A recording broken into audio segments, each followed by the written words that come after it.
Hello guys, this is your friend. We are back with a new fanfic. Which is what if Naruto got harem with Hinata, Shion and Sara. Part 1. And if you enjoy this fanfic then please press the like button and subscribe to my channel for more fanfic like this. And now let's start a new fanfic. About a year and a half after the moon conflict concerning the Tenseigin. Yeah, he'll return soon. The current Hokage, Hitaki Kakashi, muttered while looking outside of his office. Indeed, it has been quite a while since you assigned him to that so-called S-rank mission. Haruno Sakura retorted to the former Team 7 sensei.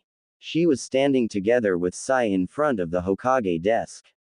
Well, it's not like you have any other choice for the matter.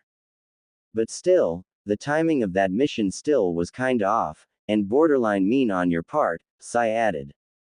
You see, you gave Naruto this mission a few weeks right after he and Hinata finally admitted their feelings to each other. Sure, Naruto is always smiling and all, but I've never seen him that genuinely happy aside from those few weeks that he had with Hinata after the moon conflict. Yeah, I know. That's why before I officially gave him that mission, I made sure that Hinata was with him so I can explain the rationale of that mission. Kakashi gave a sad smile. Naruto complained, as expected, while Hinata shed a tear. The mission is something only Naruto can do, and will greatly affect not only their future but all of the shinobi world. So in the end, it all worked out. Naruto finally accepted that mission and now he's coming back. A very confidential S-rank mission that only Naruto can do, with the Hokage and his fiancée, Hinata, being the only ones knowing its entire whereabouts, Sai muttered to himself. Well, Hinata ain't that much active anymore on taking high-ranking and difficult missions since the moon incident. Sakura said with a small smile. Since Naruto's departure, she enrolled in a cooking school. And last time we met, she admitted helping on Hyuga Manor's household chores despite being literally the princess of her clan, as if preparing herself to become a perfect wife. As for my observation, she still was kinda normal for me. She doesn't show any hint of sadness during the get-together of our generation.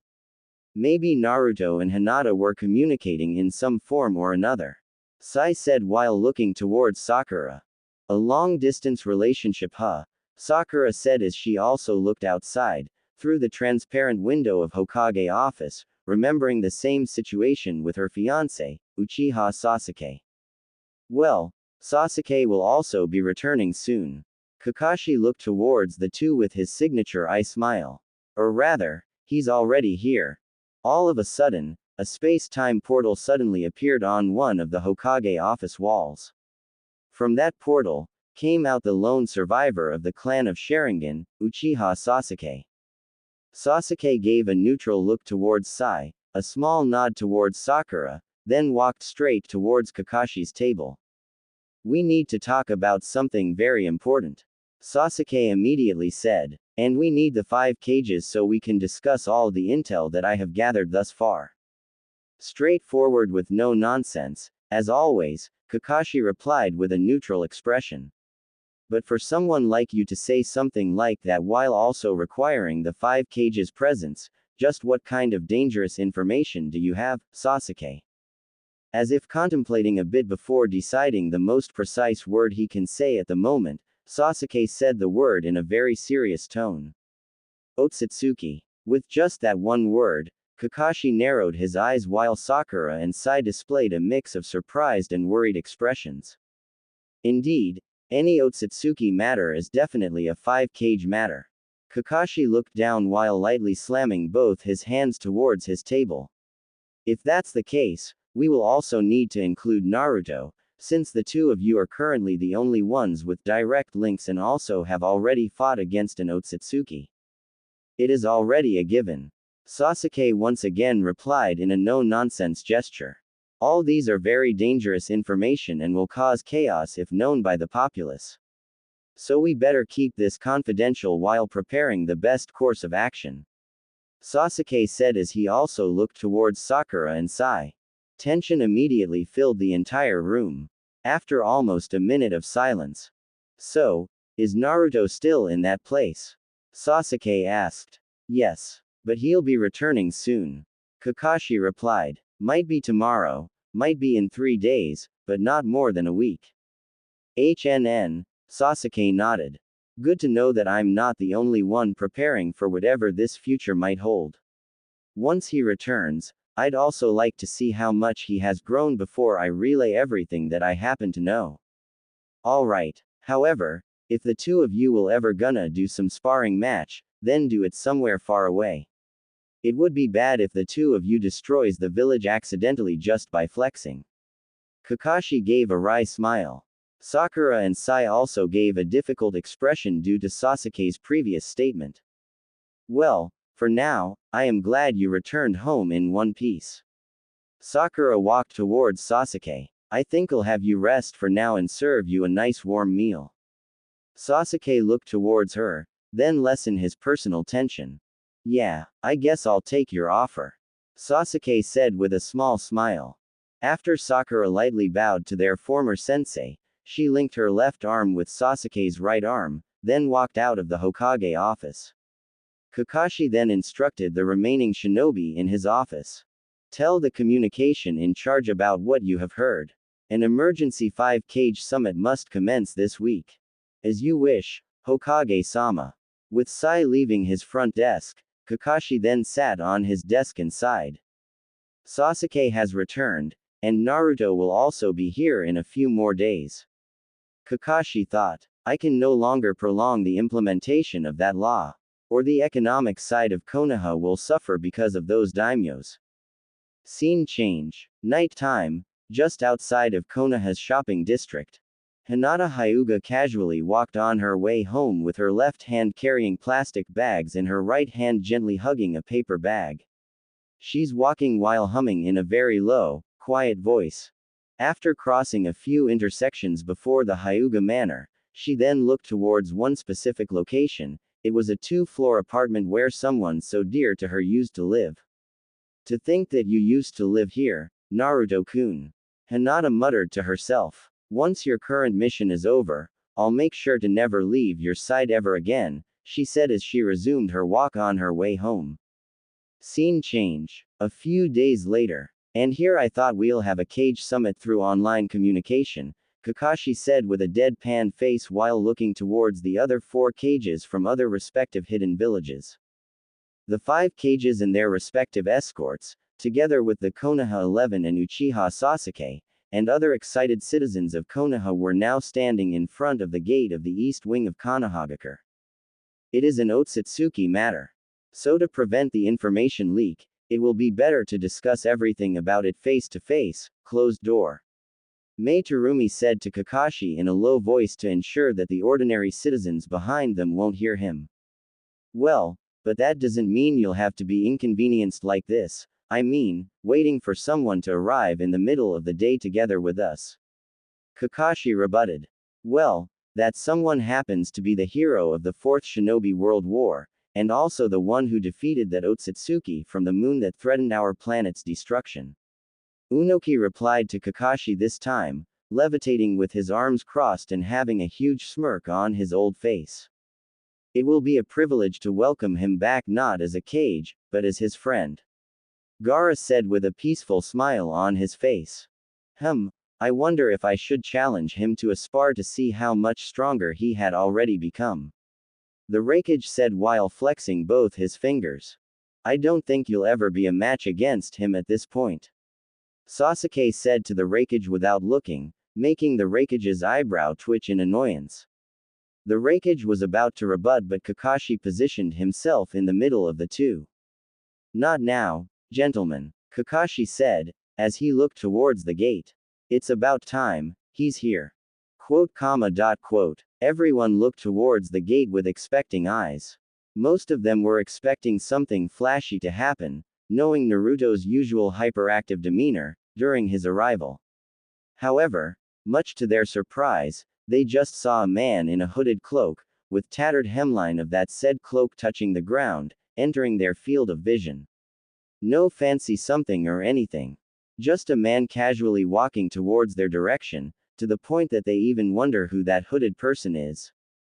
All of a sudden, Hinata ran from the crowd towards the direction of the hooded man, while Sasuke gave a small sigh, then gave a small smirk. It's him, Sasuke said, much to the surprise of Sakura who's standing beside him. But his presence is entirely different. Sakura replied to Sasuke. HNN. Sasuke just closed his eyes, still maintaining the same confident smirk. Naruto-kun. Hinata threw herself towards the hooded person, while the hooded person immediately caught the girl, and the two hugged each other. The hug removed the hood and the tattered clothing that was concealing the person, revealing the same blonde, spiky-haired shinobi complete with his signature whisker marks on his cheeks. I'm home, Hinata. Naruto whispered with a smile to the girl hugging him. The two tightened their embrace for a few more seconds, before releasing each other. Naruto then raised his right arm, fist pumping upwards. I'm back Ibeo. His confident voice echoed, making those waiting at the gates cheered after confirming the return of their hero. The children then ran towards him while Hinata stepped backward a bit, still teary-eyed due to their reunion. Wow, it really is Naruto, but at the same time, he feels like an entirely different person, Tenten commented. Indeed, Naruto's facial and physical appearance was still almost the same as that of when they were fighting against the exploding humans during the Ketsuryugan incident that happened more than a year and a half ago, from his long-sleeved black shirt and orange-colored pants, and with the same short, neat-looking hair back then. Yeah, he looks much more mature and dependable than he used to. Must be that sage cloak that he's wearing right now, Ino said while observing the blonde shinobi. Indeed, on top of his long-sleeved black shirt, he is now wearing a Junin vest, while also donning the same red sage cloak that he used to wear during his fight against Pain, albeit much longer now as its black, flame-like designed hemline now nearly touching the ground and a high collar similar to the fourth Hokage's coat. Looking at him like that, no one can dispute now that this classmate of ours is indeed the son of the fourth Hokage. Shikamaru said with a huge grin on his face. After all, aside from minor facial features and hairstyle differences, Naruto's appearance right now is nearly identical to that of the fourth Hokage, Minato Namikaze. After a few more minutes of cheers and celebration, Kakashi instructed everyone to dismiss, as the committee began moving in preparation of the 5-cage summit that was scheduled to happen in the evening. Scene change. I just arrived after more than a year of doing that mission, and all of a sudden, I suddenly am with you guys for the 5-cage summit. Naruto said with a complaining tone. Beside her was Hinata in her casual clothing, her left arm linked with Naruto's right arm. The Hokage's conference room was now occupied by the 5 cages, each of them having their most trusted shinobi standing right behind them. The cages are sitting in a semicircle, facing Sasuke who was currently standing in front of them together with Sakura, while Naruto was standing a meter or two behind the cages with Hinata. That mission, you mean, training mission? Sasuke rebutted with a small smirk. You don't mind if I disclose that now that you have already returned, right? An S-rank training mission that specifically only Naruto-kun can do, Hinata said with a small voice. Training? Huh? Gaara's side glanced towards Naruto. Well, you know what happened during the moon incident, right? We fought another Otsutsuki, and that Otsutsuki can rival the power of my Biju Sage mode back then. He might not be as powerful as Kagaya, but still, ordinary shinobi won't have any chance of fighting against him. Naruto said, remembering his clash with Tonari Otsutsuki on the moon. That alone should give us an overview of how powerful each Otsutsuki was, Hinata added, this time with confident tone. As far as I know, you didn't use your most powerful form against that Otsutsuki from the moon. I mean, that form you used against Uchiha Madara and Kagaya Otsutsuki, Raikage replied, him referring to Naruto's six-path sage mode. So there still is a window for you and Uchiha Sasuke if ever another powerful Otsutsuki threatens our world once again. Might be. But what if the next Otsutsuki to appear will be on the same level on the likes of Kagaya, or even stronger? Tsuchikage Unoki replied. Remember that Naruto and the Uchiha weren't actually able to defeat the mother of all chakra. So that's what you were thinking, old man. Mizukage Terumi sighed as she spoke. While that might be possible in the lowest chance, ain't that a bit too far-fetched? Not really. Sasuke intervened. And that's the reason itself why I have Kakashi gather you all here immediately. I don't like the feel of this. Gaara narrowed his eyes. About Kagaya Otsutsuki, the so-called mother of all chakra that Naruto and I fought and sealed together using the power we acquired from the Sage of the Six Paths, Sasuke closed his eyes. She is indeed an all-powerful being, comparable to a god.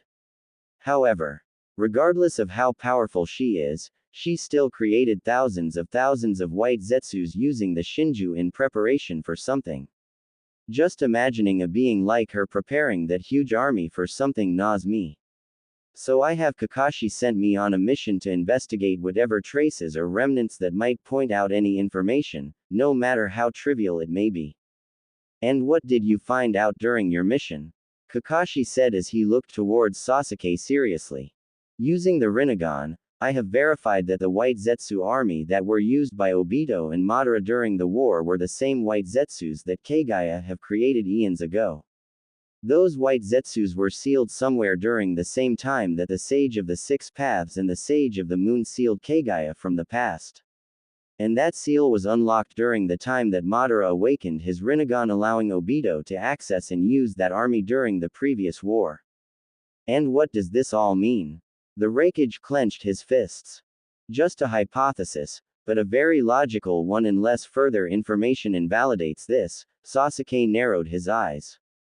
Kagaya Otsutsuki, with all her powers and abilities, is very wary of something that she can foresee. And that something is so dangerous that someone like her needs to create an army in preparation for it. And that something, and I am hoping I might be wrong, is the threat of an existence even greater than Kagaya herself. And with Kagaya and the White Zetsu army now gone for good, that threat might soon appear in this very era we're on. Silence then filled the conference room. A mere thought of a threat greater than the goddess of chakra alone was too much to handle, even for cages like them. You mean, there's actually something more powerful than Kagaya was out there, somewhere?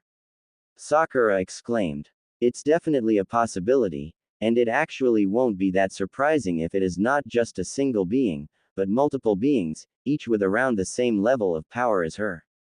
Sasuke replied monotonously. So what now? How do we tell the populace about such a threat? The entire world was just in the middle of recuperating from the effects of all the previous wars that this world has been through. Terumi asked in a downcasted expression. We won't tell anyone, for now, Unoki said in a resolute tone. It might be a very logical hypothesis, but still no different than a hunch. We will need to mobilize preparations within the shadows like we always used to. For now, let an old man like me enjoy my tenure before I step down as a Tsuchikage. That's right. Sasuke nodded. For now, I'll just continue my investigation regarding the matter. And I need to act alone. Do not let my actions be known aside from those who are in attendance in this room. I'll continue my top secret mission. Are you sure you don't want me to tag along, Sasuke? Naruto asked. No need. Someone like you needs to stay in the village. Sasuke replied. You have just returned after your mission. And besides, it will only create unnecessary problems if you come with me. Harsh as always, Naruto sighed in defeat. But still, what kind of training did you do for it to be considered as an S-class mission? Sakura asked, more in a complaining tone. I bet Sasuke and even me can do whatever S-rank training mission you've been through. I did it to complete my training course as the next Toad Sage, as the Arrow Sennin's successor, Naruto said with a sad smile. Everyone in the room understood what Naruto meant. The former Toad Sage, Jiraiya, was a very important person for Naruto's growth, as a shinobi and as a person. The old sage sacrificed his life to create a better future for the blonde shinobi, and that sacrifice became one of the most important stepping stones that made the world as it is right now. So, you're now a fully trained, certified Toad Sage, Naruto. Kakashi said with an eye smile. Yeah, and I'll make sure to make Ero Sennin proud. Naruto replied with his usual confident grin. However, I still have one question. I know that we have already talked about this since the previous Cage Summit.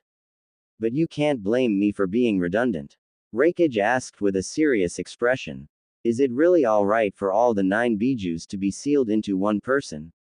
Ain't that will give too much power to that single person, let alone the village he's affiliated with.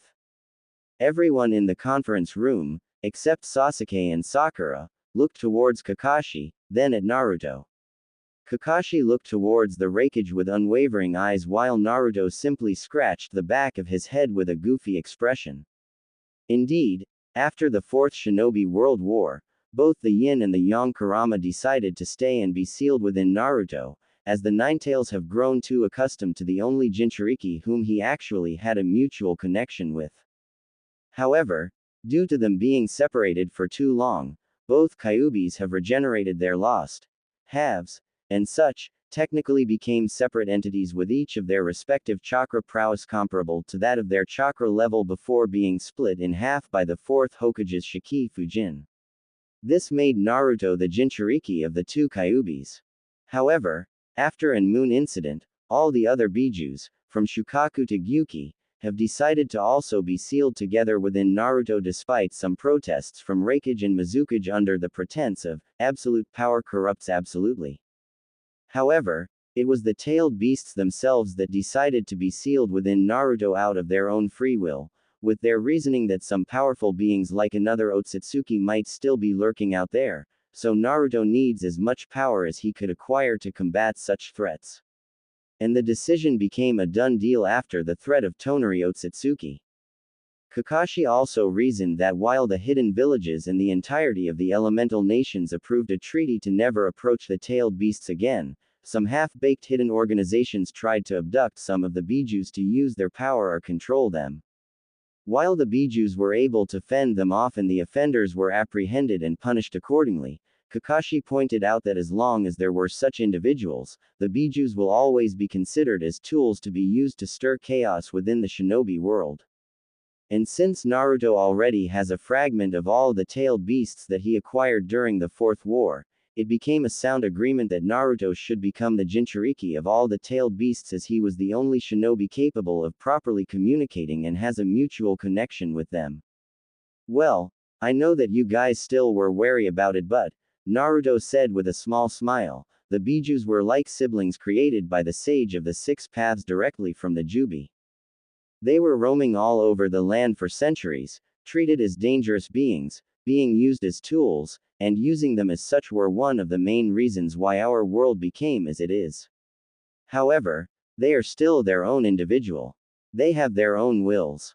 Ain't it a bit too much to still treat them as tools and weapons just because of their power, and still not treat them as another sentient being just like the rest of us? The Raikage looked seriously towards Naruto. Octopops treated the Hachibi as a comrade. You know that better than anyone else, Raikage old man.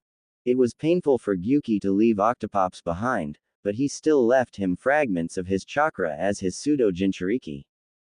It is proof that they have a strong bond. What I mean to say is, it's not like I want to become the Jinchuriki of all the tailed beasts, and also that doesn't mean that I don't like them either to be with me. This is their choice. They want to do their part in preserving our current peace. If we still can't accept their own choice, aren't we just the same as Madara and Kagaya who intended to impose their will against us? Naruto-kun, Hinata looked towards Naruto with sad, understanding eyes. Now she finally understood why Naruto accepted the S-rank training mission. Silence filled the room for a few tens of seconds after Naruto's speech. And as if to break the ice, Sasuke lightly grunted. Anyways, I believe that sage training wasn't the only thing you did for more than a year. Well, of course. You've been refining your mastery over Rinnegan during the same time period, right? Naruto said with a confident smirk. So I need some few additional tricks up my sleeve to level the playing field. Interesting, Sasuke said with a smirk. Why don't we have a little spar then? Since we still don't have any concrete information of what lies ahead, and with the two of us might be the only ones capable of battling against an Otsutsuki, I need to have an overview of what you're currently capable of. Yeah, I also am training while thinking of how I will be able to fight properly against you and your powerful eyes, Sasuke. Naruto smirked towards his best friend and rival. To the training grounds, then. Wait, you two. Kakashi halted his former students. I can't allow the two of you to do your spar on the regular training grounds. You might accidentally destroy the village if things got too heated up. In that case, Sasuke then created a space-time portal using his Rinnegan eyes. With my current mastery over Rinnegan, I am capable of doing this space-time portal. With this, I can travel through Kagaya's dimensions and continue doing my investigation about the Otsutsukis. So we'll be doing our thing in there, right? Naruto replied. Yes. However, my mastery over this space-time jutsu is still quite low and consumes a lot of chakra. So I can only take a few of you with me. So the Naruto, Sasuke, the 5 cages, with Hinata and Sakura. Kakashi announced. Everyone in the room reluctantly agreed, as if they were also interested in how things will turn out. The right-hand shinobi of each cage, on the other hand, didn't rebut, as they accepted to be left behind. Once we arrived at one of Kagaya's dimensions, I'll have Sakura patch up the chakra I used for this jutsu's activation. Because I have a feeling that doing this spar against you with such handicap won't do me any good. Sasuke said as he walked inside the portal. Sakura nodded in response. The cages agreed as they followed the Rinnegan user within the portal, then followed by Sakura. Naruto then looked towards Hinata, then gave her a comforting smirk. Sorry, Hinata, as much as I want to spend time with you right after I return, things became like this. We need to do this one way or another. But I promise you that we'll spend time together right after this. Yes, I missed you so much. Hinata leaned her head softly into Naruto's shoulder. Just be careful out there, okay? Naruto then flashed his signature grin towards his loving girlfriend as the two walked together as they enter the portal. Scene change. The 5 cages with Sakura and Hinata stood in one of the elevated grounds of Kagaya Otsutsuki's Genesis dimension. Just like in the shinobi world, a moon was visible thousands of kilometers above the ground. And it was no other than the 6 paths, Chibaku Tensei, that Naruto and Sasuke have created to seal the goddess of chakra during the climax of the 4th Shinobi World War. Standing a few hundred meters away from them were Naruto and Sasuke, tens of meters away from each other. The two looked towards each other, both with a confident grin and slight seriousness in their gestures. I won during our first battle. I admitted my loss on the second battle. Both happened at the Valley of the End. Sasuke said in monotone. Both of us have a lot on our shoulders back then, Naruto replied. But this time, we'll be fighting as fellow shinobi of Konoha, as equals. And with a flick of the blowing wind, the two vanished from where they were currently standing, followed by a massive impact and succeeding shockwaves in a fragment of a second. Naruto and Sasuke's arms clashed simultaneously, creating a massive crater of shattered rocks below them due to the sudden impact, followed by a massive gust of wind that could be felt by the cages despite being a few hundred meters away from the two. Sasuke then leapt back while Naruto skidded backwards. The Uchiha then transformed his Sharingan into Eternal Mangekyo, then projected a miniature Susanoo skeletal arm extending down from his destroyed left arm, supplementing the said missing limb. He then summoned 8 regular-sized shurikens, 4 on his right hand and another 4 on his left hand, and then sharply threw them towards Naruto.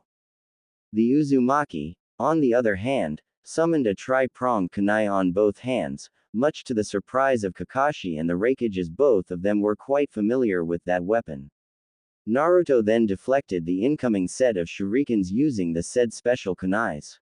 The very moment that he deflected all the shurikens, Sasuke appeared right in front of him, his own sword equipped on his right hand aiming to slash Naruto using a diagonal side swing. Naruto deflected the sword slash with his tri-pronged kunai on his left hand, then aimed to slash Sasuke with the other kunai on his right hand. The Uchiha dodged narrowly, with Naruto cutting a part of the Uchiha's cape. However, Sasuke's still active, Susanoo's left arm aimed to punch the blonde shinobi, but Naruto tilted his head to also narrowly dodge the blow. The two continued to clash, defending and attacking in hair's breadth, through skillful use of taijutsu and bukijutsu for a few more seconds, with unbelievable speed and accuracy. Some of their deflected attacks even created shockwaves and wind slashes that could reach a few tens to hundreds of meters. How is this even possible? Sakura muttered in surprise. Sasuke-kun was using his Sharingan, yet Naruto was able to fight on par with him in such close proximity. I always thought that hand-to-hand combat was one of Naruto's exploitable weaknesses. I bet the Toad sages drilled it to his head, Kakashi replied to Sakura, but still have a surprised expression on his face. Despite Sasuke using the Sharingan's precognitive visual abilities, Naruto was still able to fight toe-to-toe against him. And the only way for me to think how Naruto can be able to do this was because of his senjutsu's precognitive sensing ability. But, Naruto was clearly not yet in sage mode, doesn't he? Mei Terumi asked in a side glance towards Kakashi. Might be a stretch, but not entirely impossible, that Naruto might be able to use at least senjutsu's precognitive sensing despite not entering sage mode right now after his training.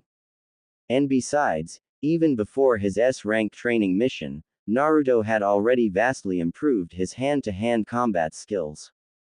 According to the reports, he was able to easily fend off hundreds of Tonari Otsutsuki's puppets that invaded Konoha while attempting to save Hinata with mere taijutsu. For an overview of how impressive that feat was, Hiyashi Hyuga, the Hyuga clan leader who specialized in taijutsu, barely survived the battle against 10 of those same kinds of puppets beforehand.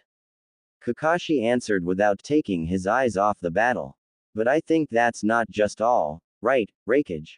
That brat, for him to use those damn forsaken kunais. Raikage narrowed his eyes, remembering the weapons that Naruto was currently using. It would also not be a stretch if he can now also use the fourth Hokage's specialty just you. You mean, that jutsu? Tsuchikage Onoki muttered with a surprised expression, as he suddenly remembered that those were the same weapons that Minato Namikaze used to single-handedly wipe out an army of 1,000 troops from his village that earned him a flea on-site command from the opposing army during the Third Shinobi World War. The successors of the Sage of the Six Paths distanced each other from themselves after another heated exchange, both not having any hint of exhaustion from the earlier skirmish. Naruto then performed his own signature jutsu, creating 2 copies of Kage Bunshin on both sides. As if I'd let you. Sasuke then kneaded chakra within him, then fired a massive fire-based jutsu as he landed back on the ground. Kaden. Gouka Mikyaku. That was Madara's. Gaara said in surprise. The massive fire jutsu enveloped the land, its potency shaking the battlefield. Indeed, it was one of Madara Uchiha's signature fire jutsu, but Sasuke's version was now more potent and powerful than the said legendary Uchiha. Naruto-kun, Hinata muttered in a worried tone to her fiancé. As the massive fire jutsu scorched the battlefield, an eerie, whirling sound echoed beneath the flaming land. And in an instant, a Rasenshuriken pierced the Kaden jutsu, dividing the massive flames in half, dashing at massive speeds towards Sasuke. The Uchiha then extended his right arm, attempting to use the chakra absorption ability of the Rinnegan against the incoming Rasenshuriken. Despite the incoming jutsu being an S-rank technique, with Naruto's current skills and level, Sasuke assumed that this jutsu was just a mere distraction against him in preparation for additional succeeding attacks, so he already anticipated to counterattack even with the smallest opening.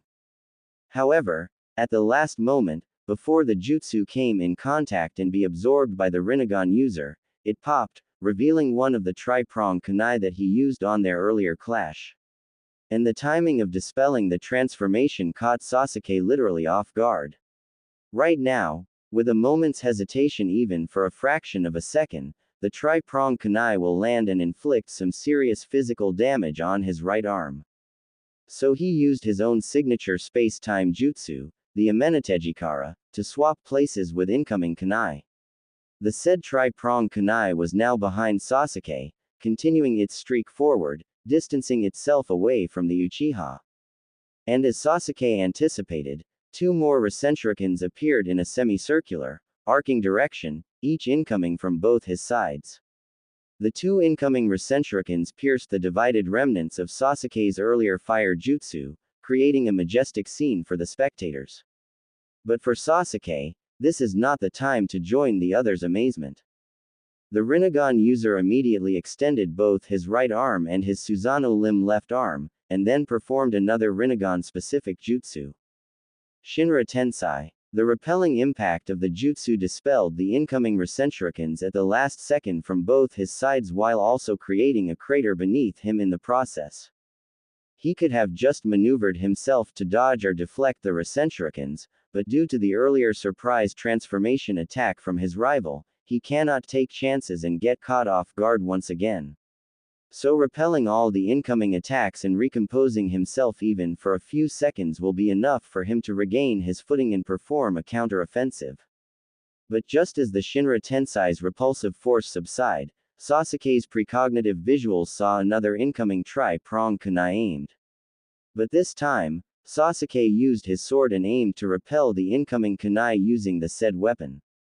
However, much to Sasuke's surprise, before he could deflect the incoming kunai, Naruto appeared a few meters behind him, grabbing the first tri-pronged kunai that he targeted through a Amenatejikara a few seconds earlier. I knew it, this jutsu, the fourths. Sasuke muttered as he gave a side glance to Naruto that used Hiraishin on the earlier kunai. The said Naruto then pivoted himself midair, then threw the same Hiraishin kunai back towards Sasuke at massive speeds. So this was his aim, to take advantage of Shinra Tensai and Amenatejikara's cooldown window and attack me with one decisive strike. Sasuke then resolved to continue blocking the second incoming kunai in front of him using his sword, and right after, intended to immediately maneuver himself to deflect the other kunai that was thrown by Naruto behind him. As his sword was about to deflect its intended target, another Naruto flashed towards his sword's targeted kunai, then used the same kunai to block the sword that was swung to deflect it, once again surprising Sasuke.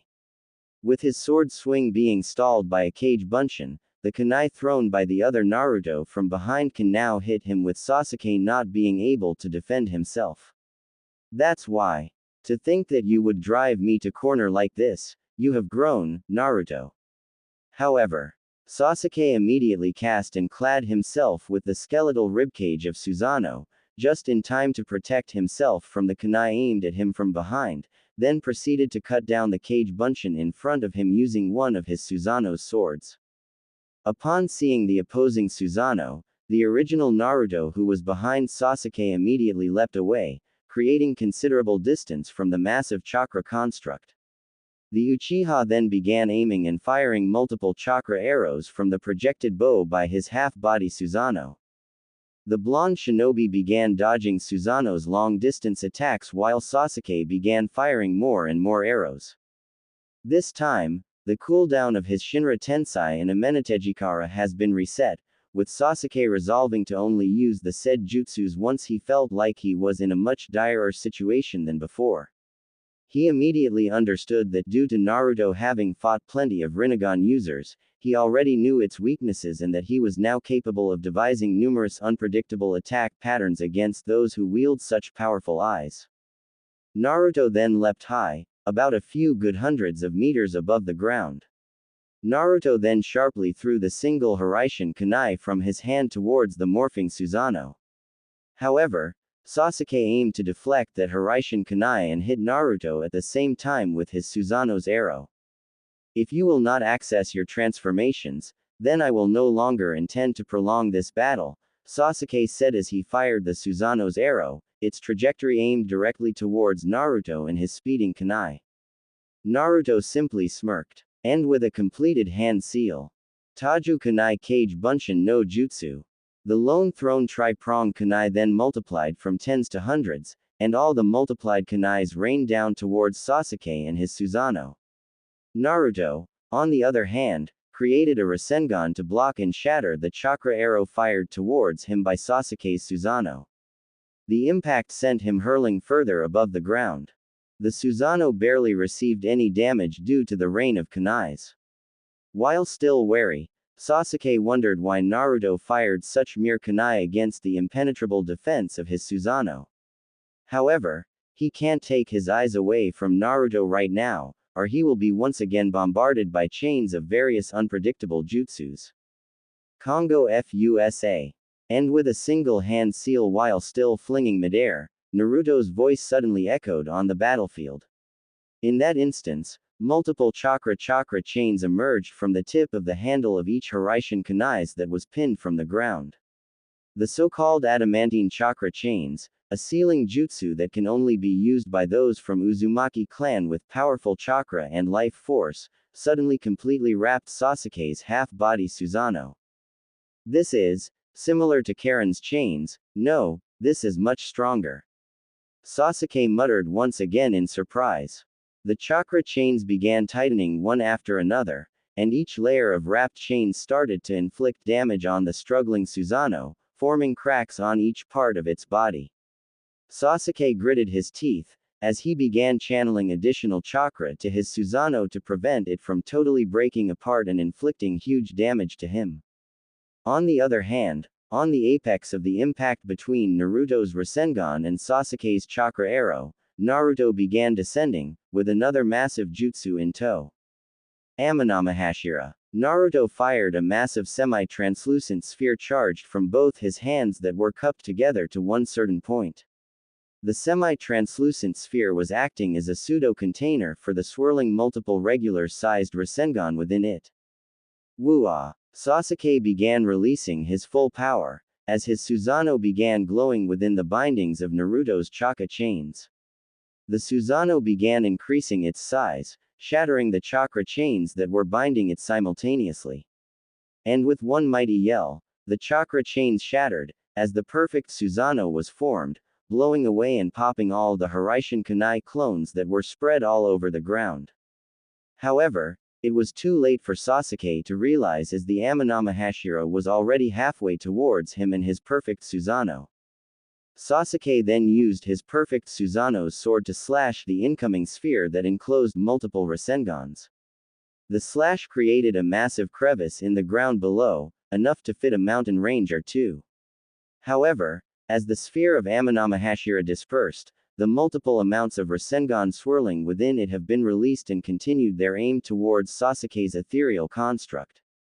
Naruto landed on the ground, and with a single hand seal, the multiple Rasengan then transformed into Rasenshurikens. Each of the Rasenshurikens landed on the right side of the perfect Susanoo, shattering major parts of the chakra construct in the process. Amazing! Sakura has her mouth hanging, together with the other cages watching the scene. Naruto's combination of shinobi fundamentals, Hiraishin, Kage Bunshin, and such was able to fight and even once again corner a Rinnegan user, and he did all these without entering any of his power-ups. Hinata, on the other hand, while she also felt surprised, was more proud of how strong Naruto is right now. Some shinobi said that Naruto was only strong due to him having access to Tailed Beast's power. But this time, he was clearly showing his full potential without using any of his power-ups. Just imagining the combination of Kage Bunshin and Hiraishin will be more than enough to keep his opponents at wit's end. However, shall we continue, Sasuke? Naruto said calmly with a small smirk on his face. He still has the same confident smirk, but his calm demeanor was entirely different than the usual boisterous self that he used to have up to the end of the Fourth Shinobi War. Yeah, Sasuke replied, this time, with a much more serious expression. His perfect Susanoo was now levitating a few hundred meters above the ground, its form fully restored after the earlier damage, his serious eyes fixated on the one challenging him and driving him to the corner. After all, he didn't expect Naruto to grow this much. Sure, he was also training to fully master the abilities that he acquired from the Sage of the Six Paths and his Rinnegan, and was quite sure that his mastery over these powers can now even rival that of Uchiha Madara. But the level of Naruto's growth greatly surprised him to the point that he is quite envious of him. The Uchiha shook his head. He was already able to finally let go of this darkness within his heart during the last time he fought with Naruto. Despite the crimes he committed, the shinobi nation still accepted him. That's why he will never betray that trust again. If Naruto had grown this much, the more reason for him to also try harder and continue surpassing his closest friend. On the other hand, Naruto clapped both his hands in front of his chest, his eyes now closed. The supposed to be prosthetic arm created from Hashirama's cells now became a natural part of his body, as if it was now his own flesh and blood. Naruto knew by himself that this was likely because both he and the first Hokage were transmigrants of one of the Sage of the Six Paths sons, Ashura Otsutsuki. So the first Hokages in his very own flesh, chakra, and life force melded properly after continuously training with the toads during the past year. And as he opened his eyes, he released a torrent of massive chakra that greatly surprised everyone watching the fight, including Sasuke. This chakra, Sasuke muttered as he felt a shiver down his spine. Sure though, the chakra he was feeling right now wasn't on the level as that of Kagaya Otsutsuki, but his body remembered the fear he felt when he first felt such a potent, powerful chakra. Is similar to the first Hokage. No, this chakra levels now surpassed that of the first S. The chakra that Naruto emitted shook the ground and caused the atmosphere around them to tremble. Then, the chakra enveloped him into a dense, thick cloak akin to Biju chakra mode, albeit a version way different than his past power-ups. Naruto was now clad in a bluish-white chakra shroud, the shroud itself radiating flickering flame-like chakra reminiscent of Tonari Otsutsuki's Tenseigen chakra mode. And the most surprising part is that the form also has 10 truth-seeking balls levitating in a circular pattern behind him. What is that form? Sasuke asked with narrowed eyes. His voice was low enough for the cages not to hear them despite him being on his perfect Susanoo. Ashura chakra mode, Naruto muttered calmly in more or less the same volume of voice as Sasuke's. A chakra mode that can be used by those who were able to mutate their Byakugan to Tenseigen. The form itself was used by the Six Paths old man's brother, Hamura Otsutsuki, so that both of them can fight together against the 10 tails from the past. But you don't have the Tenseigen, let alone the Byakugan. Sasuke retorted. How come you can access such transformation? Well, this wasn't the Tenseigen chakra mode to begin with. But it is from the same concept. When Hamura departed from Earth to Moon to guard Kagaya's sealed body, he left a scroll to the Six Paths old man. That scroll contained the secrets of accessing this specific jutsu. Hamura said that the said scroll must be given to the person whom Hagoromo will choose as the successor of Ninshu. Naruto continued. And that was Ashura Otsutsuki, as we knew it. And the Sage of the Six Paths gave that scroll to Ashura to give him a better chance while fighting against Indra, the son who inherited his powerful chakra and eyes. And that same scroll was stored for eons on Mt. Myokobu, waiting for someone capable of unlocking it like Ashura. Sasuke summarized. But that still doesn't answer my question. Well, the Tenseigen chakra mode indeed was only accessible to Tenseigen users. But according to Hamura's scroll, it was a misconception. Naruto then continued with a smirk. The Tenseigen merely acts as a cheat to bypass the requirements to unlock that power. After all, the main requirement was for a shinobi to have multiple chakra origins that were compatible with each other and meld them together. However, it can only be melded through certain conditions. In Ashura's case, it was his own chakra and the Sage of the Six Paths chakra being compatible and melding together, creating a more powerful chakra that allowed Ashura to access that chakra mode despite not having Tenseigen. After all, he is not even a Hyuga to begin with. That's why it was named Ashura chakra mode. That's also why Ashura was able to enter chakra modes and even use Biju mode like chakra avatars capable of fighting against Indra's perfect Susanoo despite him not being a Jinchuriki on his own. So in my case, Since I have my own chakra, then with the installation of my right arm, an arm created from the first Hokage's DNA and chakra itself, my body was suddenly able to contain additional chakra origin from the first Hokage himself, and that happened to be completely compatible with mine's since both of us are Ashura's transmigrants. I see. However, a lot of other shinobi such as Danzo and Madara used the first Hokage's DNA. But how come they weren't able to unlock that power? There is an additional requirement, doesn't it? Sasuke asked again. It is a concept similar to Mangekyo to Eternal Mangekyo Sharingan. To access such amounts of power, a requirement or sacrifice must be met in return. There are multiple requirements according to the Elder Toad Sage. 1. The multiple chakra origin must be compatible with each other. You can't mix oil and water, right? Second, it can only be unlocked by a shinobi with huge amount of chakra reserves and life force. According to the Toad Sages, the chakra modes require huge amount of chakra to activate. It requires a certain threshold of chakra for the user to even access it. For example, chakra modes require at least 1000 units to be accessible and 500 units to maintain up to a specific amount of time. A regular shinobi only has 50 units more or less. I'm merely making up those numbers in units. In fact, it might be far greater than that actually, but that's the overview more or less. Third, both chakra origins in question should be on the same level, more or less. It is because even if the chakra origins are compatible, but if not on the same level, then one of the chakra origins will override or consume the other. That's why I still trained hard so that my very own chakra, without Biju's influence, to reach the levels of the first Hokages before trying to access the chakra mode.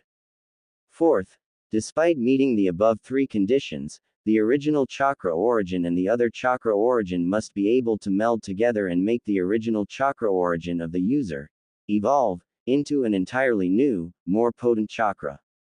Because some chakra might be compatible, but they will create different results. Just like that of Madara using Hashirama's chakra and DNA, but the end result will be the creation of Rinnegan. This chakra mode, however, is the byproduct of such compatibility. Even if the two chakras are compatible, the end result may be different and might result in a different kind of power, let alone if that power itself will manifest, or if the user has enough chakra and life force to contain that power. So basically, it is impossible for almost anyone other than you to use that chakra mode unless they cheat away and use a Tenseigan. Sasuke sighed in defeat. Lastly, does this Ashura chakra mode of yours is capable of stacking with your other modes? Naruto simply grinned in confidence. Sasuke then simply closed his eyes. If this Ashura chakra mode, a power-up created by melding Naruto and the first Hokage's potent chakras, with both of which being already Biju levels in their own right, then he can't just imagine how powerful Naruto would be if the blonde shinobi ever stack it even with, at the very least, his already formidable sage mode. However, more than anything, the Uchiha can't believe that someone like Naruto, a certified school dropout, can make a very cohesive, technical explanation just like what he just heard right now. However, part of him doesn't even want to know what kind of nightmarish training he has gone through for him to be able to dish out such information right off the bat. If Naruto was able to explain something like this, then it really was an S-rank training mission that can only be completed by no one except Naruto himself. I guess that's it for now. Sasuke then dispelled his perfect Susanoo, then landed on his feet. During our days in the academy, you're always trying to keep up with me.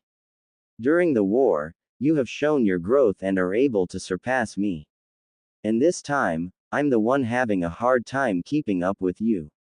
Well, I guess I just matured quite a bit.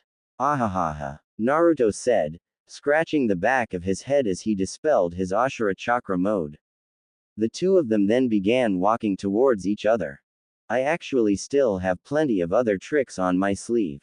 But that's enough for now. I don't want to reveal all my new abilities since the others are also watching. We might be at peace right now, but this era still is a blank period. The current peace that we have was still very fragile, and one wrong move could incite conflict once again. And with the other Otsutsukis possibly lurking somewhere, it would be best to keep getting stronger and prepare for whatever future might hold. Sasuke muttered while walking towards Naruto as well. Yeah, we will keep getting stronger so we can protect those who are dear to us. We already have lost a lot. I don't want to keep losing anyone anymore. Naruto said while looking towards the moon of the Genesis dimension. The two of them now standing just a few meters away from each other. The 5 cages, Sakura and Hinata then also approached the two powerful shinobi. Hinata immediately ran towards Naruto's right side and lightly hugged him, while Sakura also approached Sasuke with a smile, with the Uchiha returning the gesture with a small one.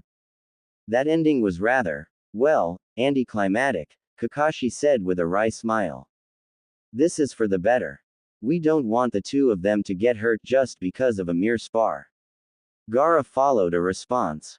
But still, with the two of you with such powers being official shinobi of the Hidden Leaf, there is definitely an imbalance of power between the nations right now, Raikage said with bitterness in his words. And that itself was the reason why the daimyos were taking action right now. Mei Terumi ushered in, earning the attention of the 4 younger shinobi that was together with them. The daimyos of the elemental nations are taking action. What do you mean? Sakura asked on behalf of Naruto, Hinata, and Sasuke, with the former two having confused expressions while Sasuke narrowed his eyes. Hokage. How come the shinobi of your village still wasn't familiar with the latest law that was announced for implementation by the daimyos during our last closed-door meeting with them? Unoki lightly yelled towards Kakashi. Well, Naruto and Sasuke still weren't in the village yet by then. Kakashi replied, his expression now serious. If I will announce such absurd law, then it would be best to announce it to clan heads of the village with both these two in attendance. After all, these two will definitely be the most affected shinobi once that law was fully implemented. And what is that law, Kakashi? Sasuke said with a glare. Naruto also found himself looking towards Kakashi with a much serious expression. 2 days from now, Kakashi replied.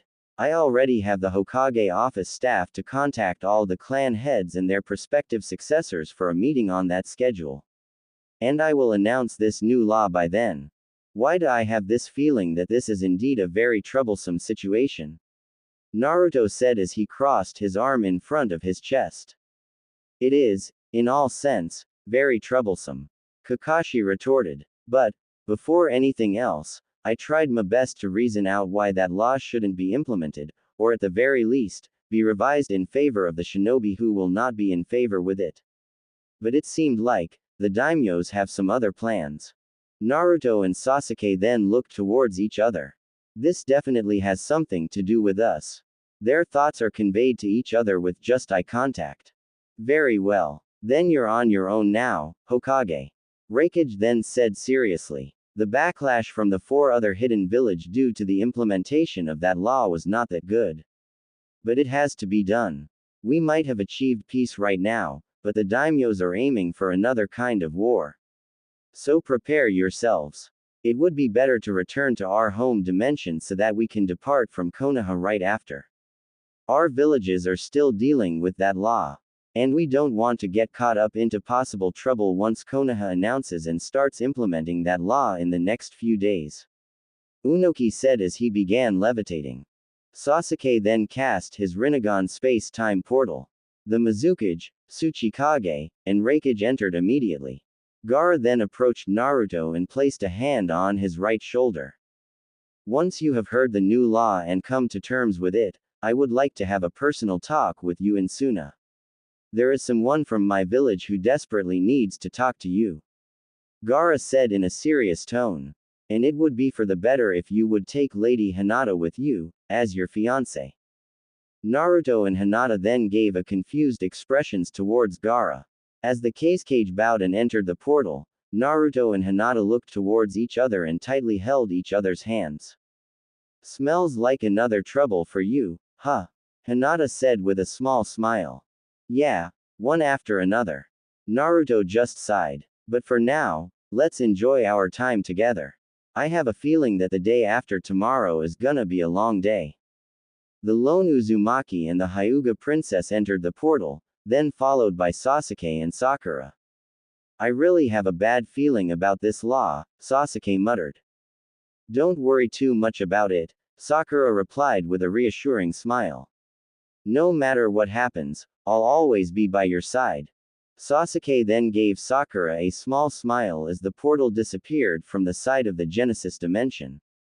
Konoha's main exit gate. The cages, together with their escorts, were now preparing to depart from Konoha with Kakashi, Naruto, and Shikamaru bidding them a formal farewell. Till next time then, Raikage said to Kakashi, then shifted his attention to Naruto. Next time, I would like to test my speed against you. Both you using the Ninetales chakra and your father using the Hiraishin were the only ones who surpassed my speed. But that doesn't mean I'll take that loss. I am much faster now than ever before. If that's the case then, what's stopping me to combine Hiraishin and Kurama's chakra mode to outspeed you once again, if ever you're still faster than me on my current base speed, Raikage old man? Naruto replied with a mischievous grin. Hey, learning to bark now, aren't we? Raikage replied with a smirk. Give my regards to Octopops, Naruto muttered. Raikage and Darui then nodded. Better be careful, kid. Since you already have all the tailed beasts in you, you'll be the sole target of those other hidden organizations intending to use the Biju's powers and stir chaos once again. Unoki said to Naruto. We know that, Naruto replied with a small smile. But that's for the better. That way, it is an open book that I'm their target right now. No one else will get involved. And if they ever try to use those who are close to me just to get through me, then I'll make sure that they'll regret it. That's the thing, Mei Terumi added. You can overpower those organizations easily as you are right now. But that doesn't mean that they cannot use your own power against you. They can easily set you up by forcing you into a situation where you have no choice but to use the Biju powers, and with information manipulation, make the world think that you're a threat against the current peace that we have.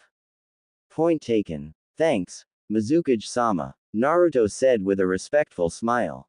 But that also itself is the reason why I trained hard this past year and so. I need to be able to fight as a proper shinobi without relying too much on the Biju powers. Unless we're fighting beings on absurd levels like the Otsutsukis, I'll do my best not to use the Biju powers, or that will beat the reason why I am currently protecting them. I don't want to use their powers as tools as much as possible. The Mizukage and the Tsuchikage smiled after seeing Naruto's resolute expression regarding the matter. After all, they have seen it during the previous spar against Uchiha Sasuke. Naruto's fundamentals have grown, to the point that his arsenal alone will earn him a flea in sight warrant like that of his father if ever a war against the hidden villages ever happens to break out again. But no, not this time. They weren't fools to try waging war against Konoha right now with Uzumaki Naruto and Uchiha Sasuke around. However, much to Shikamaru's surprise, none of the cages were still mentioning anything about the law intended to be implemented by the daimyos.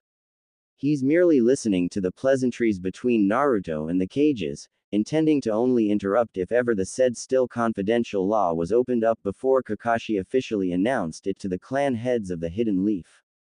But it seems like they don't intend to say anything for now. Naruto. We'll be on our way now, Gaara said with a kind smile. Naruto nodded with his usual grin. Remember what I told you last time? I'll be looking forward to your visit to Suna. Yeah, I promise, Naruto replied with a hint of seriousness. The other cages, together with their shinobi aides, including Kakashi and Shikamaru, looked towards Gaara after hearing the cage's words. Some were painted with a serious expression, some wary, some in confusion. The cage then walked away, with Kankuro lightly bowing to Konoha's entourage. The other cages followed suit, as they used their speed to begin jumping into the nearest tree branches. What are you talking about with the cage? Kakashi asked Naruto. Does the two of you have an agreement without consulting us first? Shikamaru also asked. None. Gaara simply said that he wanted me to visit Suna, together with Hinata. Naruto grinned. I believe it is just a friend visiting a friend. If it is some political issue or sort, I bet he'd rather talk to you two than me.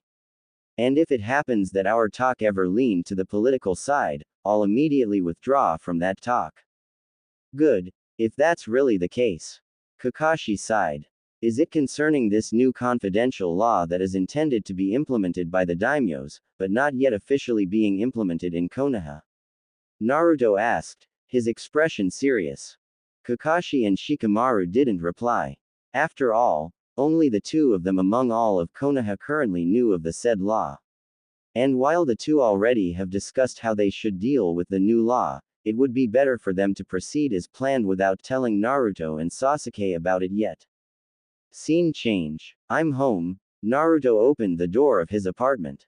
This is the very same apartment that he used to live in since his childhood. Even after everything that he's been through, this place has still remained the same, a place that always welcomed him where he can rest his tired self, mind, and soul. However, ever since the moon incident, things have been different for him, in a more positive note. That's why now, more than ever, he's looking forward to something special each time he opened that same door since then. Welcome home, Naruto-kun. He was greeted by a cheerful yet soft voice. Hello, Hinata. Sorry I got held back a bit. Naruto greeted as he removed his sandals and hung his sage cloak on the hanger hook behind the door. It's fine. I'm almost done cooking dinner. I prepared some of your favorite dishes, not ramen though. Hinata replied as he smiled at her fiancé. Naruto lightly blushed as he looked towards the girl in front of her. He knew she was a very beautiful person, not just in appearance. And ever since the moon mission up to the day before he departed for his S-rank training mission, he just realized how lucky of a guy he is because he was deeply loved by someone like her. She was, after all, the Byakugan princess from the prestigious Hyuga clan. Yet she chose to love someone like him ever since their childhood days. Back then, his infatuation was with Sakura. But as they mature, and seeing how Sakura was truly in love with Sasuke, and despite the so-called confession from her pink-head Kunoichi teammate before the war, that was when he realized that Sakura will never like him back as a person of opposite, as a man. That was also when he realized that his feelings for him were not love. It was just him trying to compete with Sasuke in every way possible, and that included Sakura's affection. After admitting their love for each other during the moon incident, Naruto and Hinata became near inseparable. Most of the time, when not on missions, the two were often seen together, enjoying their time with each other to the fullest. Just like right now, as if both of them have gotten accustomed to, Hinata was cooking dinner for the both of them in Naruto's apartment. She's wearing her usual casual attire topped with an apron, her hair tied in low ponytail while doing her kitchen duties. Hinata stood in front of Naruto after the blonde shinobi removed his pair of sandals. The two of them smiled at each other, then hugged each other tightly. I missed you so much, Hinata. Naruto whispered to her ears while gently hugging the girl. I also missed you, Naruto-kun. Hinata replied as she buried her face in Naruto's chest, as small hint of tears were forming in both her eyes. I'm sorry that I've left you behind for so long, Naruto said, still not letting go while stroking the back of Hinata's head with his right hand. I almost lost you against Tonari. That's why I need to get much stronger so I can protect you properly next time. That's the least I can do for you after loving someone as dense as me for years without noticing your feelings. You don't have to say that. Like you have said, I have already waited for you for years. And I'm willing to wait for you no matter what. Hinata replied as she looked up at her lover. Even right now, I still can't believe that I can be able to hug you like this. I am no longer just standing from a distance, watching your back. I can now stand and stay by your side, that's why I'll never, ever let go of you, no matter what. The two tightened their hug, enjoying the warmth of each other, the warmth that they never felt for the past year and so. The two then let go, once again smiled at each other, then proceed to the kitchen with Naruto sitting on the dining table while Hinata served her newly cooked dishes. The lone Uzumaki and the Hyuga heiress then spend their time together that dinner, with Hinata telling stories that happened to Konoha during Naruto's absence, while Naruto told Hinata some parts of his gruesome training experience with the toads of Mt. Myokobu. After dinner, Naruto took Hinata back to the Hyuga manor, then the two bid farewell to each other for the meantime. Scene change. Hokage Tower, conference room. The conference hall was now filled with the major clan heads and their prospective successors.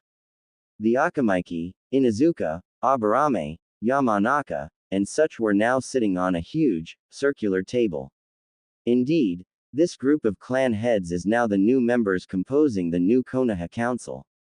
The former Konoha Council consisting of the elders of the village has been disbanded by Tsunade after the war before handing the Hokage seat to Kakashi, since they were involved in conspiracies that negatively affect Konoha's political side in favor of their own personal gains with the deceased former candidate for the Hokage position, Danzo Shimura. Kakashi then established a voting system that allowed the clan members to vote for the prospective members of the council by their choice, and such, the creation of the new Konoha Council. A few minutes before the council meeting started, the last clan head expected to arrive came on time. Hiashi Hyuga, together with Hanabi Hyuga, the clan's prospective clan head in the future, finally sat on his designated seat. And after pleasantries, entered the current Hokage, Hitaki Kakashi, followed by Shikamaru Nara, his right-hand person, administrative advisor, and also the current head of the Nara clan. Following them were Uchiha Sasuke and Uzumaki Naruto. Most clan heads greeted Naruto casually while Hiashi Hyuga simply gave him a small smile and a nod. Not much to be said, as Hiashi already approved the relationship of her elder daughter with the hero of the shinobi world. Sasuke was also greeted, but not as lively as their greetings with Naruto, since most of them were still somewhat wary of the Uchiha because of the things he had done before the Fourth War. On the other hand, Naruto ni Hanabi lightly tackled Naruto from behind and linked her left arm to Naruto's right arm. How was it? Oni-sama's cooking. She improved a lot, doesn't she? Yeah, she's a great cook now. I believe you also have a part of why she got this good at cooking, right? Naruto replied, but slightly nervous. Well, he can't even remember when did Hanabi became this close to him. But he can't complain back. She's Hinata's little sister. So he was also treating her also like a sister he never had. That was back then before he left for his S-rank training. But now, Hanabi was more or less 16 years old. She had quite a growth spurt, as she grew from a 14-year-old adolescent girl that they saved during the Moon mission, to a very beautiful girl with physical characteristics similar to Hinata during the Fourth War. In fact, what was making him nervous right now was that he can now feel the Hyuga heiress bosom sandwiching his right arm. Not as big as of Hinata's back then, but still proportionate to her height and age. Crap. Did I just remember the size of Hinata's brie? Naruto shook his head comically in realization.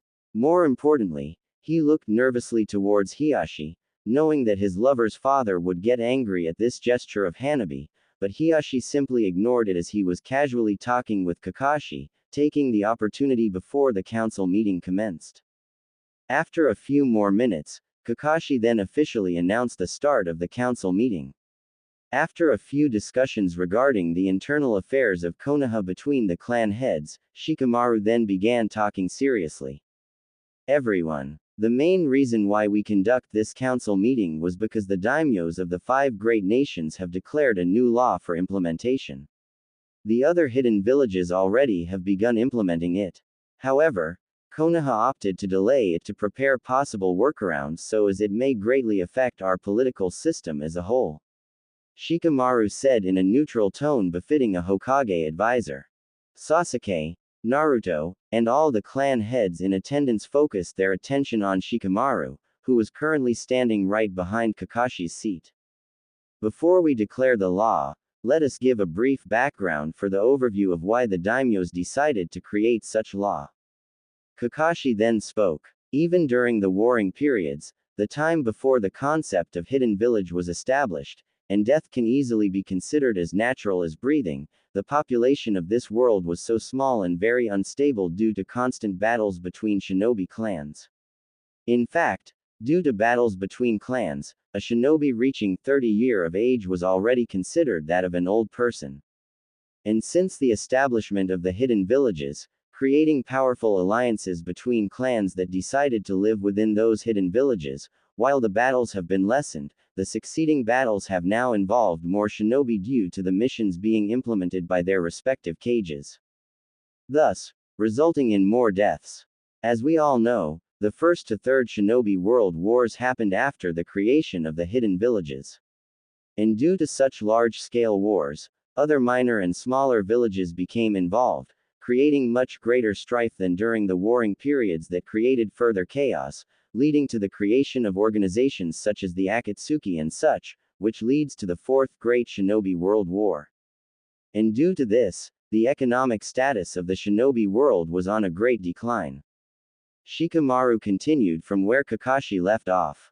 The continued battles, wars, and deaths greatly affected the decrease of population of the world. In fact, the population of the world right now is much lesser than during the warring period, with the worst male to female difference in history, in 1:5 ratio, respectively, due to the ones that were involved and those who died during the previous war were mostly male shinobi. And due to the population itself being the main pillar of the economic growth and to save the shinobi nations from great decline, the law to assist and stabilize the world's population has been created unanimously by the 5 great nations for implementation. 5 Great Shinobi Nation Feudal Act. In order to solve the massive decline in the population of the 5 great nations, all the shinobi under the hidden villages must marry at least 2, but not more than 8 women. The daimyos will also have the authority to arrange marriages for outstanding or acknowledged shinobi as to reward them for their respective acts and further stabilize the political state of the nation. The announcement earned various reactions from the clan heads. A lot of things immediately run through their minds, but most of them looked toward Naruto and Sasuke. Sasuke simply closed his eyes due to the attention while Naruto narrowed his eyes. So that's it, huh? Naruto gripped his knuckles. So, the daimyo's intent was to really arrange prominent shinobi to political marriages from someone from other villages or other nations. If I'm going to read between the lines, I can easily summarize these, Sasuke muttered as he opened his eyes. First, they intend to distribute the powers of the powerful clans to other nations and villages. Second, they intend to use arranged marriages as part of the negotiation treaty between nations and villages similar to how it used to be with the Bijus back then during the first Hokage's time. Third, they intend to take control of those they deemed as notable shinobi through those arranged marriages. I can't accept that. Naruto looked towards Kakashi and Shikamaru, his mind thinking of Hinata. She loved him since their childhood despite being a good-for-nothing prankster. She didn't give up on him and continued to believe in him. She supported him in silence. And now that he already knew how much Hinata loved him, he can't just let some random girl to suddenly appear between them so that Konoha can comply with this stupid new law. But as of now, we don't have a choice, Naruto. Kakashi replied. All the hidden villages are merely military institutions being run by the daimyos who have sovereignty over their respective domains. The villages, economy and budget greatly depend on them. If we will not comply with their law, it will be possible that they will cut down or even stop the provisions that they were providing for the village.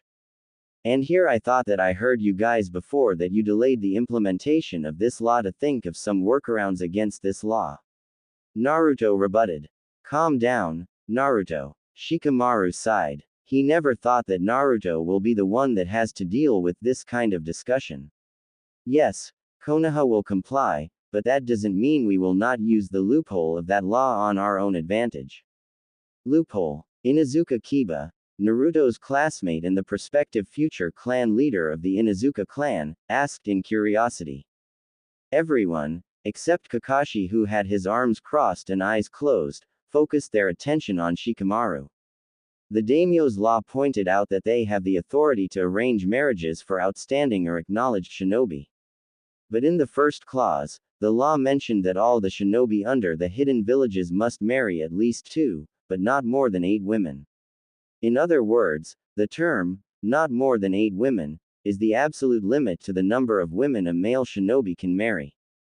That means the daimyos cannot arrange a marriage to a shinobi who already have 8 wives. So if a shinobi don't want to have unknown other women from other villages and nation to be married to him, all that the shinobi have to do is to find and marry 8 wives whom they can, at the very least, trust. That way, the daimyos can't use marriage as a form of a hidden treaty between other political entities and also, avoid being controlled by the same daimyos to have you do their bidding for them in the pretense of protecting your family. The clan heads gave the same reaction as before when the law was declared earlier. While what Shikamaru have just said was indeed a better alternative, it still won't change the fact that they will have no choice but to have more than one partner with whom they will have to spend their life with. While this may remedy the dwindling population, what if the wives they chose don't want to share them with the other women? I still don't like it. Naruto once again spoke. If I need to go and talk to the daimyos right now to revoke this stupid law, then I'll go there right here and now. And what? Use force trying to change their minds? Shikamaru rebutted. You know I'm not that kind of person, Shikamaru. Naruto replied. But I'll have to if I have no choice. Then what? Kakashi replied this time. Naruto, you are the hero of the shinobi world. Your dream is to become the Hokage, right? Then your dream is already right in front of you. And who do you think were the ones who have the authority to appoint the next Hokage? It was the daimyos themselves. Quote. Naruto narrowed his eyes in realization. He felt like he was being cornered for some reason. Naruto. Hiyashi Hyuga, this time, interrupted. Hearing you react like this against this law made me really, really glad. This simply shows how much you value your relationship with Hinata. Now I know more than ever that you will never, ever hurt my daughter's feelings. But remember, you are a shinobi. You are plenty powerful as you are right now. If you ever do what you intend to do right now and went directly to the daimyos regarding this law, regardless of how you approach them, it can easily be assumed that you are openly disobeying them. And despite being the hero of the shinobi world, they can easily declare you as a criminal for attempting to do something against them. Then what should I do? The blonde lowered his head, gritting his teeth. What's so wrong with having multiple wives? Sasuke spoke casually, surprising everyone. Sasuke, what did you just say? What about Sakura? Naruto straightened his stance, lightly glaring towards Sasuke. Don't be too sentimental, Naruto. Sasuke returned the light glare. I am the last of my clan. And I am very thankful that Sakura did not give up on me, just like you, despite the crimes that I had committed back then.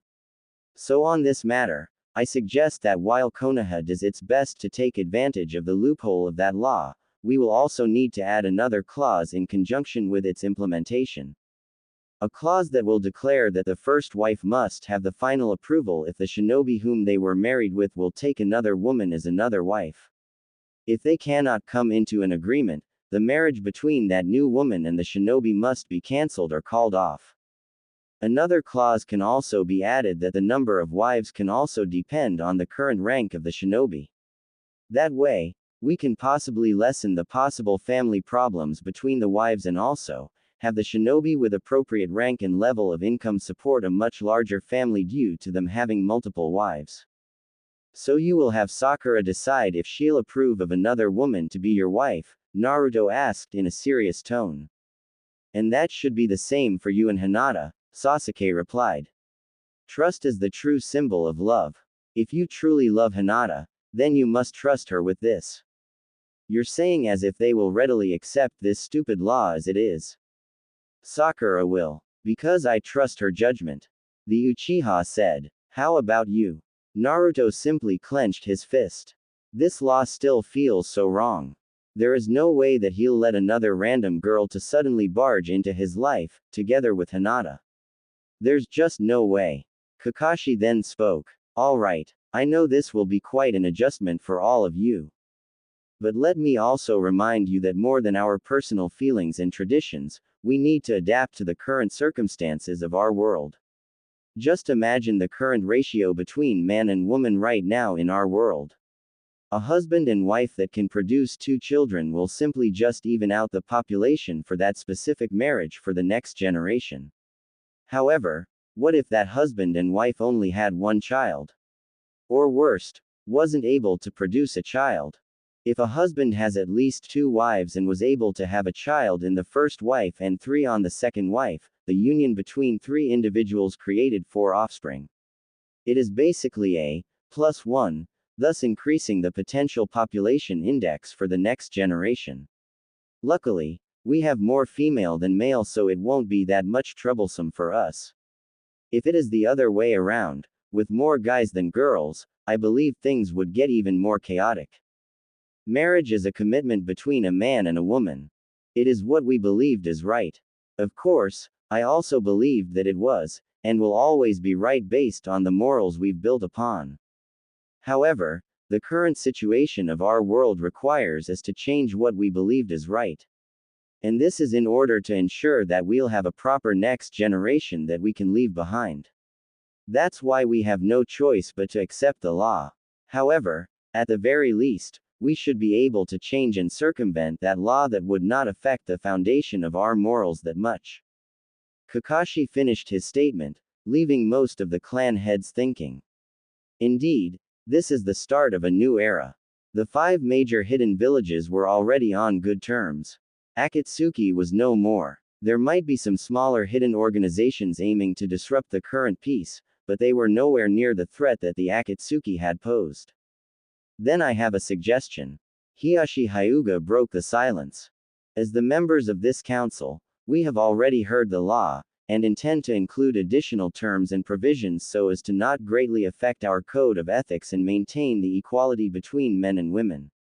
In relation to this, I would suggest that once the law has been finalized, that the full provisions included within this law won't become public knowledge outside of Konoha. This is to protect the village, and more so for Uchiha Sasuke and Uzumaki Naruto. Naruto looked towards the Hyuga head. Hiashi gave a small smile to Naruto. After all, we already knew that the other villages have already been implementing this law. And they were only waiting for Konoha's implementation so that they can begin approaching the village, with those from higher nobility from other villages and nations aiming to arrange a political marriage between their daughters with some of us, notably Naruto and Sasuke. And if they succeed, they will use this to show their power against another, and will definitely stir misunderstandings and at worst, rift the villages apart again. While Uchiha Sasuke's earlier suggestions might limit their advances, those nobles might use the power of the daimyos and disregard Konoha's additional law provisions. That's why I suggest that let's keep the information of our compliance with that law within those who are in this room, apply Uchiha Sasuke's suggestions, then have our most prominent shinobi marry the girls whom they can trust as soon as possible, so our shinobi won't be targeted by political marriages by those nobles and daimyos from other villages. But what's stopping them from simply changing the law without notice, making the wives limit to 15 or even 20, just to accommodate their stupid plans? Naruto inquired to the Hiashi. They won't, Kakashi answered. The law has been discussed with us Kagesaround and was completed with a blood seal between the daimyos. The blood seal allows the law to become irrevocable for the next 50 years. The Kages, while we can't do anything against the law, made sure that the blood seal must be applied for that law's implementation so that the daimyos cannot abuse their authority for that specific law. So they can't simply change that law based on their own whim. I see. So this is the best possible option we have right now, huh? Naruto sighed as if giving up discussing the topic. But I still won't accept any other woman other than Hinata, as much as possible. Then you'll be targeted by the nobles for an arranged marriage, Choji Akamaiki said with a smirk, playfully taunting his classmate. Then I'll think about it when that time comes, Naruto replied, still serious. Sorry, but I'll leave for now. I'll have to think about this before discussing it with Hinata. The blonde sage then lightly bowed to the members of the council, then made his way to the exit. Would you look at that? Yamanaka Ino, the current clan head of the Yamanakas, with Sai standing behind her as her consort. That dense blockhead really have fallen heads over heels with Hinata, huh?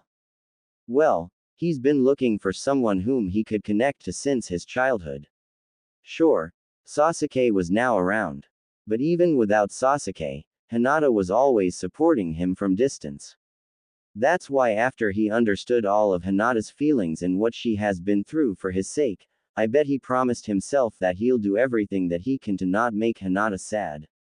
That's just how Naruto is since then. Sai said, enough for the entire council to hear. It seems like, even with this law's implementation, we can still be rest assured that Onisama will be truly happy with Naruto ni. Hanabi said with a smile towards his father after seeing how adamant Naruto was for Hinata's sake. Hiyashi simply nodded with a smile in return. Given our current circumstances, how about you, Hanabi? Do you want to become Naruto's wife as well? Hiyashi asked in a lighter tone. I'll rest assured that both of you will be in good hands if it's Naruto. Wah! Hanabi immediately turned into tomato. What are you talking about, Otu-sama? Everyone remaining on the conference room laughed light-heartedly. That idiot. Sasuke then began walking towards the exit with a small smirk, thinking of Naruto's reaction. Scene change. Suna. Kei's cage tower. Gaara was now walking towards a specific room after completing mountains of paperwork on his table that were accumulated during those few days he spent at Konoha. Behind him was Kankuro, acting as his trusted right-hand person. As he opened the door, the two of them were greeted by Tamari, and a small smile from a certain girl. So, what happened to your Konoha visit? Tamari asked immediately to her younger brother. Well, as the earlier intel had said, Naruto has finally returned, Gaara replied, omitting the Otsutsuki part that Sasuke have informed them about. And he's much, much stronger now. You just want some news about Shikamaru, right? Kankuro said, trying to annoy his sister. He was met with a comical glare from the wind jutsu user. Does Naruto have finally returned? The girl who was with Tamari muttered, longing and anticipation filling her expression. The girl in question was around the same age as of Naruto. She has long, waist-length red hair, purple-colored eyes, and visible fair skin. She wore a robe in a combination of pink and purple. Its design can easily be discerned as that of a distinguished royalty from outside of Suna. Yes, while he is now much stronger, he's still the same person as you have known him. Gaara responded to the girl. Thanks. I really wanted to see him right now, the girl said with a sad smile while looking down to the ground. All of us here know that you can't, right now, considering your unique circumstances. After all, only the three of us here know who you really are. Kankuro said while leaning on one of the walls of the room, ensuring that no one was eavesdropping on their conversation. The girl didn't respond. However, Gaara already had a personal arrangement with that guy. So he'll be the one who will come over to Suna. Really? The girl's expression shone as if immediately erasing the sad expression she just had. Will Naruto really come here? Yes. He'll definitely come. Gaara nodded. That's why you need to prepare yourself, the queen from the lost city of the Wind Country. Gaara then paused, looking towards the girl, a girl who ended up traveling to this timeline from 20 years of the past. Queen Sara of Roran. They finally did it. Mukade has finally been defeated by a team of elite Konoha shinobi, destroying the said time-traveling Rouge Ninja's ambition to rewrite the shinobi history using the power of Ryamyaku, the unique, potent chakra ley line existing beneath the city of Roran. The people of Roran were now free from slavery thanks to the newfound resolve of their current ruler, Queen Sara. Despite the dangers entailed during the battle, Queen Sara was able to aid the team of Konoha shinobi against Mukade's army of puppets. And that resolve to protect her people was something she learned from that certain specific blonde, hyperactive shinobi, who, despite being treated harshly by her during their first meeting, still did his best to protect and save her from being the puppet queen under Mukade. The said shinobi, Uzumaki Naruto, whom she thought was just another annoying person at first, was able to change her outlook on life. He changed how she views the world. He changed her to become a better person, a better queen for her people, aside from protecting and saving her against those too many to count life-threatening situations during the battle against Mukade, with most of the time completely disregarding his own safety and well-being. And despite all these happening within a day, Naruto was able to find his way and engrave himself within her heart, and he was able to do so unintentionally. During their short time together, she didn't notice at first that she had already begun developing feelings she never thought she would have by that time. A feeling that was very painful yet feels so right. During the events that lead up to the point of Mukade's defeat, he never once wavered. His clumsy yet gallant stance, his valiant resistance while fighting and protecting her gave a deep impression on her. Despite his injuries and battered body, he always gave her reassurance that everything will be alright, that he will always be right there, protecting her no matter what. Before she realized it, she ended up trying to chase him. She realized that she needed someone like him. She felt like needed him to stay by her side, regardless of the outcome of this fight. However, right after the Ryumyaku was stabilized by the shinobi named Minato Namikaze, Naruto's body, together with another shinobi named Yamato, began glowing. The harsh reality came, hitting Sara in full force. Naruto was not from this timeline. He came from the future and only was able to exist in the past due to Mukade's influence. And now that the battle is over, Naruto's existence must now return from the timeline where he came from. They said parting words to each other. Naruto once again reassured her that she can now lead Roran as its rightful queen to a much better future. Queen Sara then said that she will never forget him. She tried accepting that he cannot exist by her side. And she must accept it. For her people, for this timeline, for him. Naruto then gave her his signature grin. A smile of reassurance as his existence on this timeline almost completely vanished. That last smile should be enough to keep her moving forward. But that same smile itself made her realize that she can't do it. She cannot accept that he will be gone for good, not by her side, and most of all, she cannot accept that her memories of him must also be sealed together with those short, yet valuable times she spent with him, her very first love. That's why, at the very last moment, she ran towards the last trace of existence that he had with open arms, attempting to hug him tightly, disregarding the possible consequences of her sudden impulsive action. The very moment she reached him, her vision, everything turned white.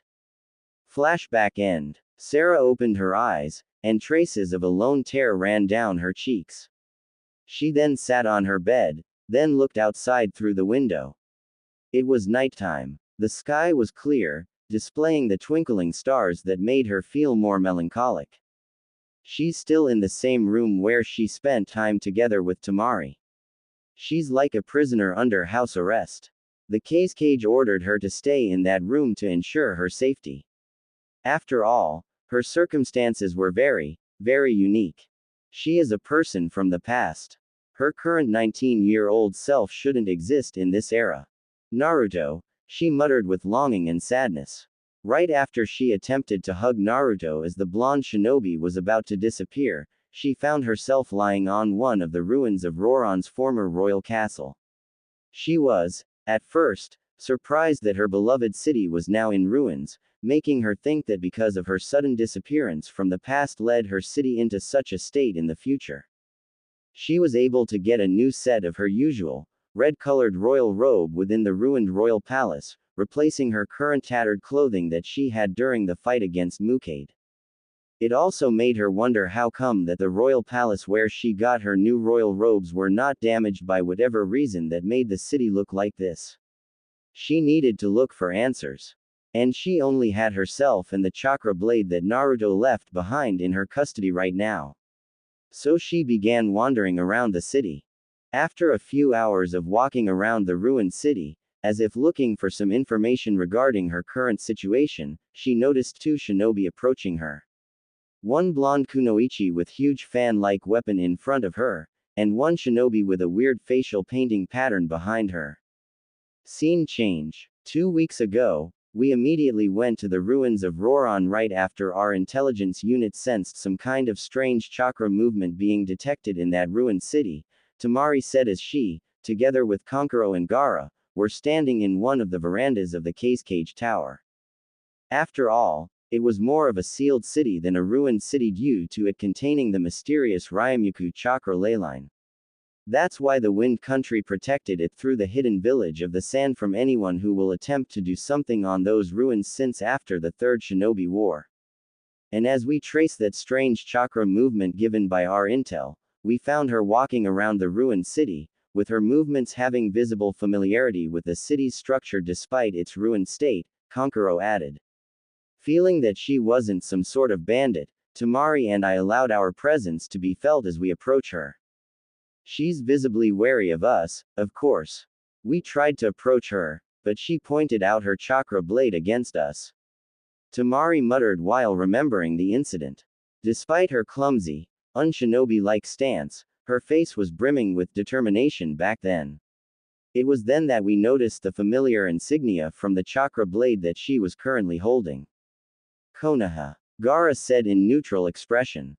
Yes. Konoha's insignia. Konkuro said, with traces of Naruto's chakra on it.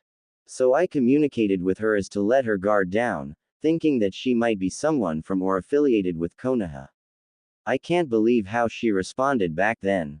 Tamari said with a smile of admiration. She said, I am an acquaintance of the Hidden Leaf Village. I need to meet someone from that village. So I need you to take me to your cage. If you won't do as I say, then I respectfully request to you two to leave me alone. I asked her, how can you be so sure that we're not some bad guys aiming against you? We might be members of some hidden organizations who might do something nasty against you. And all she replied was, you guys approached me properly. No bandits would ever do that. You also have a forehead protector from the hidden village of the sand, so most likely that the two of you were sent here by the cage to investigate something, one way or another. And besides, you're a beautiful woman.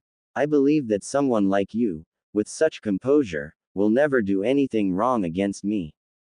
She is a very beautiful, courageous, and observant woman, Konkuro said, vocal of his first impression of the former queen. I see. That's the reason why you immediately took her to me. Gaara said.